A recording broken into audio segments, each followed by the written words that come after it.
George? Yeah, what they found kind of makes a lot of sense. We see them sitting around with their feet in buckets of ice after basketball games all the time. Well, there's a new technology out there that might be better than old-fashioned ice. What a game and what a series! The Mavericks reached the NBA Finals despite being the oldest team in the league. Even during the regular season, they always found the ability to bounce back no matter how tired they got. Veteran experience only goes so far, so maybe it's something else. Maybe it's cryotherapy. It's unbelievable. Oh, you got to go do it. Anybody that hasn't, go and treat yourself. What is cryotherapy? It's a hypercooling process, and instead of using ice to cool down the body to get rid of swelling and fatigue, you step into a chamber to cool down the entire body using liquid nitrogen. Some of the Mavericks have been using the therapy twice a week.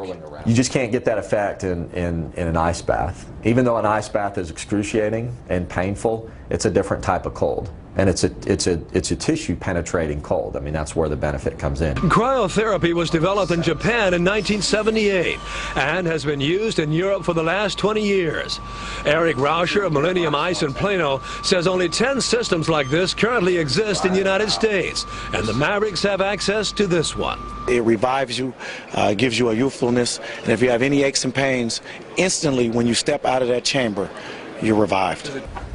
Okay. The coldest place on Earth is Antarctica, where it's been known to get down to minus 129 degrees Fahrenheit.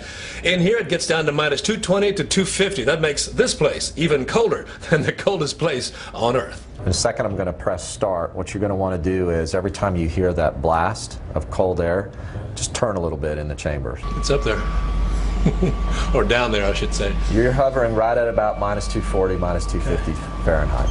Within 60 seconds, the skin temperature drops to between 30 to 35 degrees. You know, it does make sense that if you're doing total body therapy like that, that it can affect, you know, all your muscles, allow you to recover a little bit quicker. But I would say there's still probably a lot that needs to be understood about it. You know, it's a brand new technology. It is a little bit out there, so to speak. Yeah, I've done that for a while now, and it's a healthy thing. Is it painful?